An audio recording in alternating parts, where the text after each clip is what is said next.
I wanted to not end this just yet without mentioning a couple of points. Understand there's a reason for Allah to do whatever He does. Not like us. We do a lot of stuff with no reason. Crazy stuff. For sure, we as Muslims today must realize the importance of Judaism and Christianity as an ongoing extension of a branch that has come off of the main source. The reason I say that is because both in the Quran and in the Hadith we find the wording structured such that you cannot mistake that He's saying that until the very end these religions will still exist. It doesn't say the Sabians will still exist, although they're mentioned in the Quran, but it's clear, very clear, that the Jews and Christians will exist, and they are mentioned how in the Quran. From these people, Allah shows you many bad things, mistakes that they have made, getting away from their own true religion. Allah is clear on that. The Prophet ﷺ also clear on the subject. But nowhere in the Quran or Hadith do you find anything saying go out and wipe out the Jews and Christians. You don't find anything insulting them as a total group. What you're finding is saying that from them, always from them, are those who do this or that.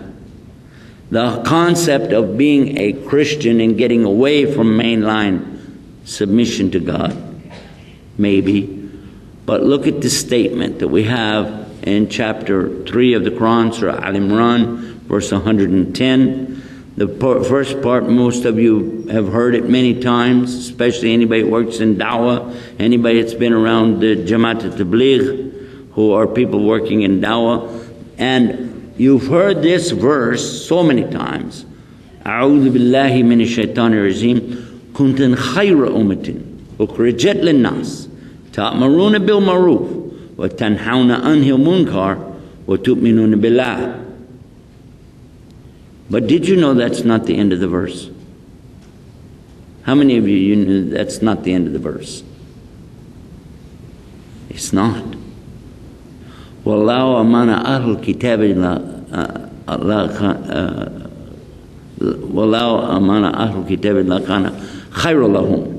And if the people of the book had believed, it would be better for them. I guess I should go back and give you the first part, because some of you may not know the first part of it. The first part is saying you're the best of nations raised up. You're the best of nations raised up because you call to the righteousness of Islam and you forbid what takes people away from the righteousness of Islam. I'm putting that in brackets. And you believe in Allah. And if the people of the book, the Jews and Christians, had believed, as we believe, that there's really only one God, it would be better for them. Still not over. It said, minhum, from them are those who believe. They have iman. Aktharuhumul fasikun. Most of them are fasik. Not infidels, not kafirs, but disobedient. Disobedient is what it says in the verse. And it's in the present tense of the verb. It didn't say most of them were. It says are. So I took this verse and I asked some of the Christian, I haven't had a chance to take it to a rabbi yet, I want to do that. But I asked them, what do you say about this verse? That if the people of the book believe in God as one, without partners, it would be better for them. But most of them, and some of them do believe and they have a faith like that, but most of them are disobedient. They said exactly true.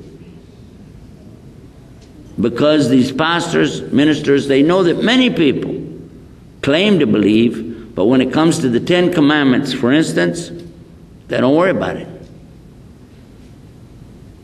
They will tell you, we know many people in our own church breaking these commandments every day. They don't even think about it.